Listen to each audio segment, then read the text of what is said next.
Hello, welcome to Kentucky Wide, a podcast creation of the Fraser History Museum in Louisville, Kentucky. I'm the co-host, Mick Sullivan, and I'm welcoming you to the first episode of our second season. In the weeks ahead, we're going to be serving up stories that connect Kentucky to the ideals, the people, and the artifacts of the American Revolution. Though we may have been part of Virginia 250 years ago, Kentucky has seen its fair share of interesting people and moments tied to the founding of America. Today, we offer a snapshot of the 4 hours back in 1915 when the Liberty Bell stopped in Louisville. The lead up to the Liberty Bell is fascinating, as are the stories of the people who saw it as it crossed the continent. But you'll also get a glimpse at the technological debuts at a World's Fair, a new perspective on parts of our fair city, and a mysterious girl who escaped the Louisville Industrial Reform School. Thanks so much for joining us. I hope you enjoy this episode. Here comes my colleague and co-host Sarah Jemerson to get us started.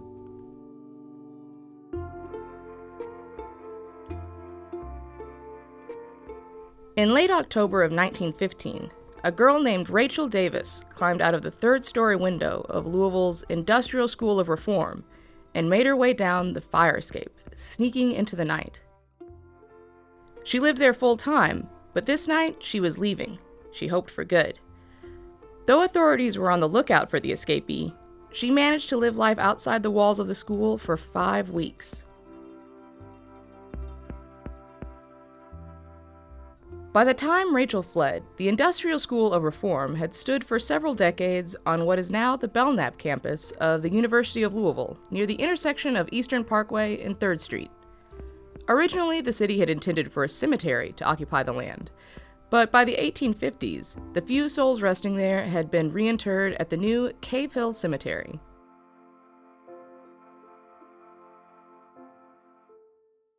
Several of the brick buildings that slowly replaced the headstones of the former Southern Cemetery still stand today as part of U of L's campus.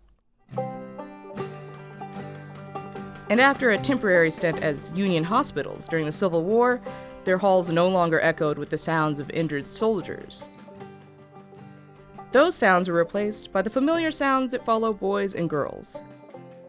According to a Courier-Journal article from 1914, the school was a place where boys and girls who were either dependents, truants, vagrants, or incipient criminals were shown the error of their ways, and through kindness, precept, and example, made into citizens.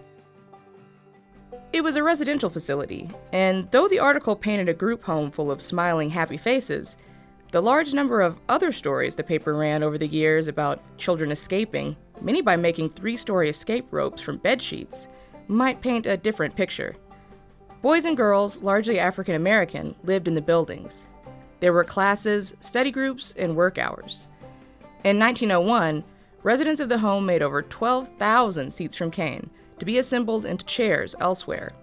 They made or resold over 3,000 pairs of shoes in addition to making brooms, mops, and other necessaries for the purpose of commerce. Rachel Davis had tried to escape twice already. By the turn of the 20th century, the Liberty Bell had left Philadelphia only a few times. Its age, not to mention its famous crack, were things that worriers, or just plain bell hogs, would point to whenever the idea of taking it on the road was floated. Still, it had been seen at the Chicago and St. Louis World's Fairs, in addition to a few other East Coast cities. But it was rarely even rung. Of course, it hadn't always been so precious. Had it not been saved in 1812 by a newspaper editor, the bell, as well as Independence Hall, were to be unceremoniously scrapped and torn down, respectively. But in the years that followed, it cemented its place in American history, famously ringing on July 4th, 1826, the 50th anniversary of the Declaration of Independence, and also the day Thomas Jefferson and John Adams both shuffled off this mortal coil. Another famous ringing happened in 1844, in honor of George Washington's birthday. Many apocryphal tales point to this occasion as being when the bell was scarred with the famous crack it now bears. In 1915, during the summer, just before Rachel Davis would sneak out into the city of Louisville, San Francisco was to host the Panama Pacific International Exposition, another huge World's Fair, and the very first to happen on the west coast of America. California, which joined the Union in 1850, was always far removed from the power and the culture of the East Coast. So it's understandable that its citizens desired to feel connected to America as a whole. On a map, San Francisco is 2,900 miles from New York City, a mere 500 miles less than the distance from New York to London. If this World's Fair was to be a truly American event, they needed something special to connect them with America as a whole, like the Liberty Bell. While some Philadelphians agreed, others did not. So, as an appeasement, and a way to shine a light on the newest transcontinental technology, the bell was rung once again, this time for the fair opening all the way in San Francisco. Marrying scientific wonder and American history, the brazen peal of the bell traveled through thousands of miles of new phone cable and was heard by the awaiting California crowd struggling to share the earpieces of 100 old-time candlestick telephones. Nothing like this had been done at the time. That did not satisfy Californians, and they asked again for the bell, this time using an undeniable appeal, the earnest requests of the young. 500,000 letters from school children were sent to Philadelphia pleading for a visit from the bell.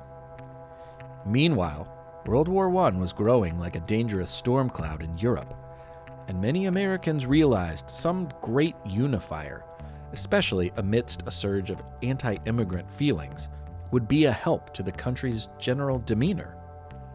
When the ocean liner Lusitania was sunk by a German U-boat submarine, killing nearly 12,000 passengers, 128 of them Americans, the country's potential involvement in the war began to look increasingly likely.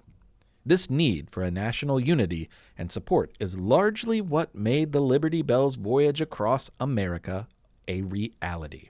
But rather than send it to California and back, a whistle-stop tour of America was planned over 6 months. It would stop in cities and towns along the way where millions of people could see it near their own homes and feel not just the symbolic connection, but also a physical connection to the American past. And hopefully they'd be compelled to buy war bonds when that time came. The day after Independence Day, the Liberty Bell left on a custom-built Pullman train car, and during the last half of 1915, it would be seen by nearly a quarter of the country's citizens. The bell traveled a northerly route to the west, spending months at the San Francisco World's Fair, and then heading back in a serpentine route intended to touch the citizens of Arizona, Texas, Louisiana, Tennessee, Missouri, Indiana, and more. There were many great stories. One woman rode alone on horseback for 60 miles to take her only chance to see such a thing. And in Denver, a blind girl excitedly touched its famous inscription to read it aloud to her classmates as the rest of the crowd listened in respectful silence. Other moments show that its symbolic powers had limits, though. In Texas, a near riot occurred when a young African-American girl kissed the bell. Later, a woman was killed in Memphis when crowds pushed in and crushed her.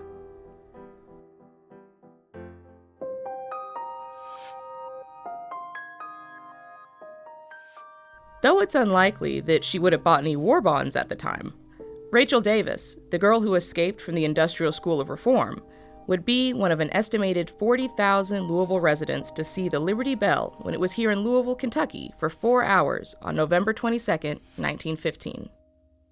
A half block north of Market Street, where Congress Avenue is interrupted between 13th and 15th Street, sat a switchyard, an offshoot of the main railway line that still runs along what would be 14th Street today. It is less than a half-mile west of where the Fraser Museum stands. The museum building at the time was home to the Oxbreeches Company. The site, and certainly the crowds, would likely be visible from the upper windows of the tall structure. as would the bell's arrival across the bridge from Indiana. In 1915, though connected to the bridge over the Ohio, the rail line that is 14th Street wasn't elevated, so street traffic and businesses flanked it in a canyon of industry. It was at that northeast corner of 13th and Congress that a special platform was built and put into place the days before. Mayor Bushmeyer approved $250 for the reception's material costs. In addition to the platform, decorative bunting and guiding stanchions would be necessary. And since the bell was set to arrive at 5:45 a.m., plenty of artificial light would be necessary.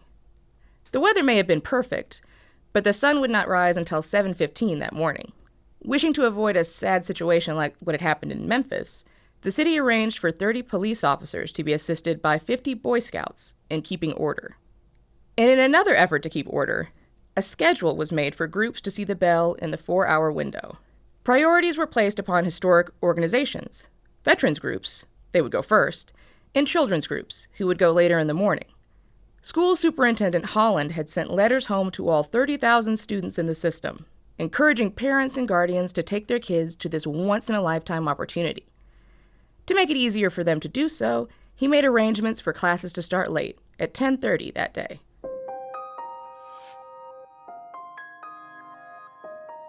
In the first group of people were veterans of the Spanish-American War, as well as both sides of the American Civil War. Also, there were 3 people with unique connections to the bell. Ben Labrie had distinct memories of the Liberty Bell from his childhood in Philadelphia. But more than that, this man, who now lived on Portland Avenue in Louisville, was a direct descendant of Charles Stowe, one of the 2 men who recast the bell in the mid-1700s, and whose name the bell still bears along with that of his partner, a man by the name of Pass. And 2 sisters, identified in the paper as Mrs. Hardy and Mrs. Woodbury, were both great-granddaughters of the first Chief Justice John Marshall. At this time, the most commonly accepted belief as to the famous crack in the Liberty Bell was that it happened when it tolled for Marshall's funeral in 1835. That's not the agreed-upon story any longer, but the truth is still a bit of a mystery today, and given the belief of the times, you can see why they were people of honor at the event. As the Liberty Bell's train rumbled south from Indiana long before the sun came up, boys and girls from the Industrial School of Reform were awoken, fed breakfast, and started as a group on foot from the current Belknap campus, through today's old Louisville neighborhood, into downtown, where they would be among the very first to arrive. Alongside other citizens, the kids were lined up along 13th Street, facing north. As they walked down the block between Jefferson and Market, they turned left on Congress. And there, on the corner, illuminated in the darkness, they saw the Liberty Bell. It was common for folks to bring something of value with them, or even just a coin. As they walked by, a person might touch the object to the bell, hoping that it might transfer some of the magic, or at least that they wouldn't lose the trinket, and that someday they could give it to a grandchild and tell them the story, hoping that it rang true with some importance to them, too. Others brought small flags to plant a red, white, and blue garden around the grounds in honor. But many were happy just to cast their eyes on the bell that was seen as a symbol of the American Revolution, a symbol of the abolitionist cause, and now one of national unity on the eve of the First World War. 2 school teachers wrote a song to be sung upon arrival, and as their students sang, black, white, German, Irish, Italian, Jewish, young, old, citizens of all types from Louisville and New Albany and beyond rose early and made their way downtown to connect to a collective past. It may have meant something different to every one of them, but it still meant something to every one of them. Once they passed the bell, the kids from the Industrial School of Reform, along with everyone else, traveled down a driveway to Market Street and wound up facing St. Patrick's Church. Perhaps by now the sun began to peek out, because around this time, a few of the student inmates recognized the figure of Rachel Davis amongst the crowd of thousands. The chance to see the bell was too great to pass up, and she probably hadn't expected her former schoolmates to be there. Or perhaps she thought the crowds in low light of dawn would be enough to camouflage her. But it was not so, and quickly chase was given as both teachers and students pursued her through the vast crowds. 2 officers soon joined the chase, aboard one of the city's earliest automobiles used for police duty. The police car was not of much use, though, as Rachel jumped fences, ducked down alleys, and crossed yards in her attempt to elude them. Desperate, she sought refuge in a house on Jefferson between 6th and 7th, but someone had seen her enter and said so to the cops. The patrolman found her hiding in a closet. We don't know what became of her, but it's fair to assume she returned to school against her will. She risked her own liberty for a glance at the bell that was on its way back to Philadelphia. Once it returned, it would never leave again. It still hasn't, to date. But for a period of time, Rachel and the bell shared an unknown sort of freedom. When the train car left at 9:45 on November 23rd, it traveled the tracks of Louisville slowly, allowing people in outlying areas a chance to catch a glimpse. At the speed it traveled, they might have even been able to read its inscription: "Proclaim liberty through all the land." It stopped for 5 minutes in LaGrange and another 5 minutes in Anchorage before heading to Cincinnati for an elongated 3-hour engagement there. For 4 early hours in November of 1915, our city came to a halt as the tangible relic of American past made its one and only visit, sitting on the west side of Louisville's downtown area. The lot is all but forgotten and completely unmarked, but it was right there, where all the citizens of Louisville came together and where they were treated to history and a bit of drama before the greater drama of World War I took the stage.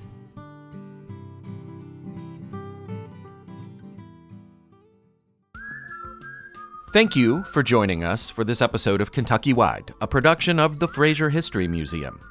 Please follow along, share, and subscribe. We will be in your feed every 2 weeks. As the year marches on, we're going to connect Aaron Burr to Kentucky, visit the Old Talbot Tavern, learn about the Kentucky connection to the steps in the Washington Monument, consider the legacy of Big Bone Lick State Park, and so much more. And please come see us in beautiful downtown Louisville, where our building stands at the historic corner of 9th and Main. On July 4th, 2026, we'll be opening a beautiful exhibit, I Too Am a Kentuckian. This is a powerful journey through the Commonwealth's ongoing pursuit of America's founding ideals and the many people who have made their mark and continue to make their mark on our beloved Kentucky. We're eager to share it with you, so find out about all of our exhibits, our programs, and our out-of-school camp offerings and more at frasermuseum.org. Until next time, I'm Mick Sullivan, and on behalf of Sarah Jemerson, I can't wait to welcome you to episode 2. Talk to you soon.